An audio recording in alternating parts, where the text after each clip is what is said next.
এমন একটা ঘটনার সম্মুখীন হব ভাবতেও পারিনি। তো হ্যালো এভরিওয়ান, কেমন আছো তোমরা সবাই? আই হোপ তোমরা সবাই ভালো আছো। আমিও অনেক ভালো আছি। আজকে রেডি সেডি হয়ে দেখতেই পাচ্ছ আমি বেরিয়ে পড়েছি তারকেশ্বরের উদ্দেশ্যে। অনেক দিন থেকেই যাবো যাবো ভাবছিলাম, যে আর ওঠা হচ্ছিল না।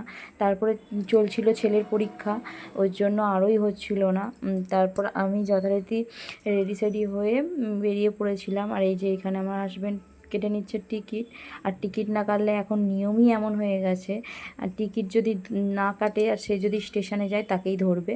তো আগে এটা ছিল না, অনেকে স্টেশনে বসে আড্ডা দিত আর দিত, আর এখন কিন্তু ওটা চলে না। তো এদিকে বড়মশাই দেখলো যে ট্রেন এসে দাঁড়িয়ে রয়েছে, বলল চলো চেপে পড়ি। ওই জন্য আমরা আর দেরি করলাম না, ভাবলাম একটু ভিডিও নেবো, তো হলো না। আমরা তাড়াতাড়ি করে ট্রেনে উঠে দেখলাম ট্রেন কোথায় ফাঁকা রয়েছে, তো সেটাই দেখলাম। দেখে যথারীতি বসলাম, বসে মানে দেখলাম জানলার ধারেই সিট পেয়েছি, মানে আমার ফেভারিট সিট। আর এদিকে ট্রেন ছেড়ে দিয়েছে, দেখতেই পাচ্ছ বৃষ্টির কারণে আমাদের এদিকে তালপুর, তকিপুর এই সাইডগুলো পুরো বন্যায় ডুবে গেছে। আর যথারীতি আমরা পৌঁছে গেছি। কোথায় পৌঁছে গেছি দেখো তোমরা, তবে বুঝতে পারবে। তো এই যে আমরা পৌঁছে গেছি তারকেশ্বরে। দেখতেই পাচ্ছ আস্তে আস্তে ট্রেনটা যেয়ে থামবে, আর আমরা গেটের সামনে দাঁড়িয়ে আছি। এই যে দেখতেই পাচ্ছ আমরা নেমে পড়েছি তারকেশ্বরে। বাস তারকেশ্বরে নেমে যে মনটা কী ভালো হয়ে গেল। আর এইদিকে দেখলাম যে একটা ঠাম্মা অনেক রকম আংটি বিক্রি করছে, অনেক রকম কথা বলে বলে। তো ওগুলোই শুনছি। আর এই যে বড় প্যান্ডেলটা দেখছো, এটা দেখে কেউ ভেবো না যে এখানে মেলা হচ্ছে শ্রাবণীর, কিন্তু একদমই না। আমি এই জন্যে হাঁটা দিচ্ছিলাম। আমি প্রথমে ভেবেছিলাম যে হ্যাঁ ওটা মেলা, তারপরে বর্মশাই বললো যে না, ওটা যারা জল ঢালতে যাচ্ছে শ্রাবণ মাসে তাদের বাঁক রাখার একটা জায়গা। তো তারপরে আমি ওই জন্য মুখটা ওই রকম করে হাঁটছিলাম। এই জন্য বর্মশাইকে বললাম তুমি আগে এগো, আমি একটু ভিডিও নেব। তো এই যে আমি ফাইনালি চলে এসেছি, মানে মহাদেবকে, মানে প্রথম মহাদেবকে ক্রস করে চলে এসেছি ভেতরের দিকে। আমি বললাম যে বড়মশাইকে বললাম যে তুমি একটু ফোনটা ধরো, আমি একটু হাঁটি।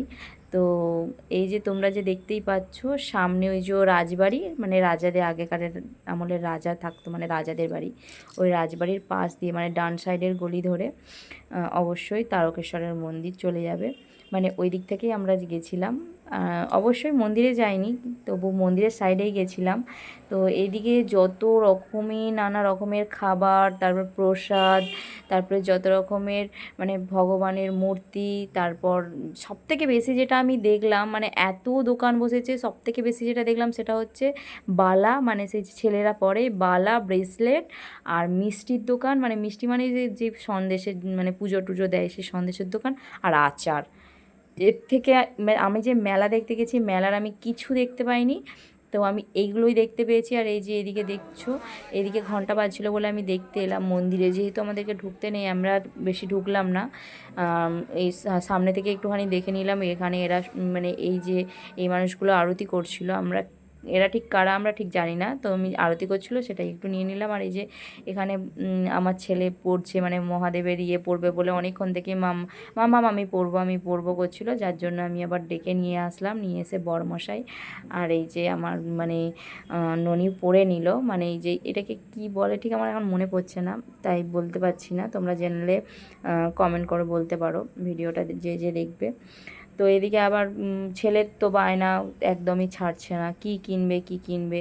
ও শেষ পর্যন্ত বলছে মামা আমি ফ্যান কিনবো, মানে সেই ছোটো ছোটো ফ্যানগুলো হয় না, ওই ফ্যান কিনবে। আমরা তো যথারীতি ওকে মানিয়ে নিয়ে চলে এলাম। আর এই যে এইদিকে তোমরা দেখতেই পাচ্ছ যে চন্দনের মানে মানে চন্দন কপালে পড়ার। তো সামনে জন্মাষ্টমী আসছে, যার কারণে কিনলাম, আগেরটা শেষ হয়ে গেছিলো, তো ওই জন্য নিলাম। আর এদিকে গোপালের ড্রেসগুলো জিজ্ঞাসা করছিলাম যে কাকু এই ড্রেসগুলো কত করে, বলছে 40 টাকা করে। আমাদের এখানে 20 টাকা করে, ওখানে 40 টাকা করে, সেজন্য নিলাম না।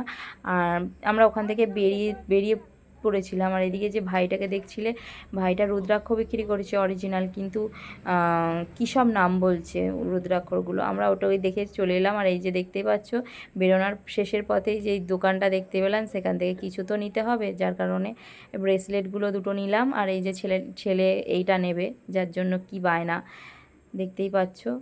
ওকে জিজ্ঞাসা করলাম কি পছন্দ, বলে হ্যাঁ আমার খুব পছন্দ হয়েছে। তো ভাবলাম তাহলে ওইটাই ওকে দেওয়া যাক। তো ওকে ওইটা দিয়ে দিলাম। বড়মশাইকে বললাম বড়মশাইয়ের ব্রেসলেটটা দাও, আমি তোমায় পরিয়ে দিই এখানেই। তো বড়মশাই পরে নিল, আর আমাকেও বললো যে দাও তোমার ব্রেসলেটটাও আমি তোমায় পরিয়ে দিই। যার কারণে বড়মশাইয়ের ব্রেসলেট পরিয়ে ও আবার আমার হাতেতে দেখতেই পাচ্ছ তোমরা ব্রেসলেটটা পরিয়ে দিল। দেখতে পাচ্ছ তো কি প্রেম, মহাদেব আর পার্বতীর মতো, তাই না? আর এই যে একটা আইসক্রিম খেতে খেতে আমি ব্যাক করেছি স্টেশনের দিকে। এই যে ফাইনালি আমরা স্টেশনের কাছে চলে এসেছি। আর এই যে ভাবলাম যে এই দিক দিয়ে সিঁড়ি দিয়ে উঠবো না, লিফট দিয়ে যাব। তো মানে ও বললো যে চলো। আবার ননিও কোনো দিনও চাপেনি, তার কারণে ওকে নিয়ে যাওয়া। লিফটে চেপে নিলাম, নিয়ে ট্রেনের জন্য ওয়েট করছিলাম। ট্রেনে চেপে ফাইনালি চলে আসছি। তখনই একটা ঘটনা, মানে ট্রেন থেকে নামবো তখনই একটা কাকিমা জাস্ট দেখতেই পাচ্ছ হারিয়ে গেছে। এইটা বাস স্ট্যান্ড, তো বাস স্ট্যান্ড। আরে বাবা,